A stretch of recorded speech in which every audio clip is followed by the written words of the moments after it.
Hi. So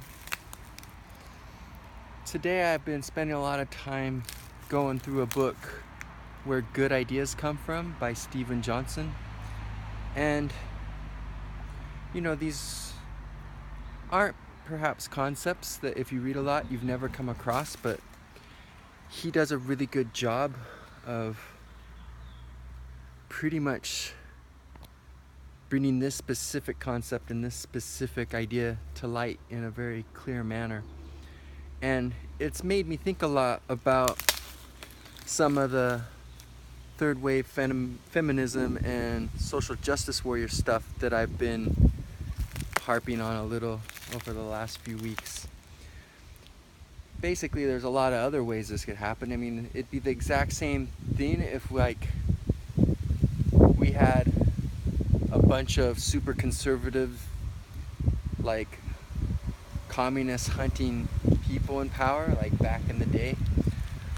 So it doesn't matter which way it goes. It's the concept of censorship and policing free speech and all that, because basically, I don't know how long you've been around certain concepts and certain ideas, like if you're familiar with Tai Lopez or read other books or seen certain studies, you probably know that as cities get bigger, the proportionate amount of patents and inventions and new ideas and innovation goes up.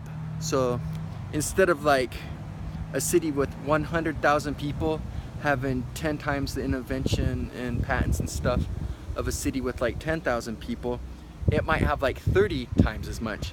So there's something about getting more people and more ideas together that starts birthing ideas and amplifying the creative process. That's why a lot of people move to places like LA and New York, because they know it will help them make the most of their potential and develop into the best person they can be to create what they want to create and to rise to the top. So anyway, one of the key concepts to creating new ideas, to growth, is kind of like openness and the ability to connect. So that's one of the things the internet has done a really good job of. Obviously, a lot of people just watch cat videos and post a bunch of silly memes, and you can look through most people's Facebook feeds and it makes you sick and lose all hope for humanity because everyone just seems really stupid. But there's also a lot of free exchange of ideas going on out there too. Maybe it's not the norm, but it is out there, and it's the ability to connect and bounce ideas off each other that's so good. And one of the reasons that this crazy third wave feminism and this crazy social justice warrior nonsense is getting to a lot of people, because one of the few good things about my college experience, I only went a couple years because it seemed like it was irrelevant to what I wanted to accomplish in life, and if I had it to do over, I probably wouldn't have gone. But anyway, one of the few good things there was how at night all these intelligent young minds would get together and bounce ideas off each other, and we would talk about things that were near and dear to us that we believed with all our heart, and there'd be a lot of clashing. We'd clash over things like abortion and racism and whether there is or not a God and all kinds of stuff like that. And that was one of the good things that always came out of college, was people would go in there and get exposed to all different kinds of viewpoints and ideas and have everything challenged. And ideas that were presented that didn't match reality very well were rapidly shot down and pointed out as stupid, and it was a good thing. And then people that were more clever and sophisticated and could word things better, their ideas were more challenging to find holes in. So regardless of whether they were right or wrong, the fact that they could word their ideas in such a convincing manner would force us to think and re-examine our ideas. And if we thought there was something off about their viewpoint, it would force us to search and be like, why does this not resonate with us when it makes so much sense the way they're saying? Are we truly that brainwashed? Are we truly that set in our ways? Or is there something wrong? And you know, this kind of stuff would provoke you to go into the library and start looking into things.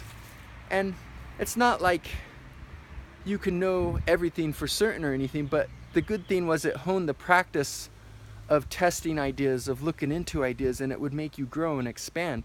And maybe you would still hold certain biases that were wrong, and maybe you would get persuaded by other things that weren't right, but at least you were considering things, you were weighing things, you were growing and kind of just putting ideas together. And I think that's a good place to grow as a person, to develop character. And I feel like when you have these big political movements trying to police free speech, trying to say you can't say this, you can't say that, that's offensive, this is offensive, everything's racist, everything's sexist, everything you do is wrong, you're triggering people, people need to go to safe spaces because you... I think this kills growth.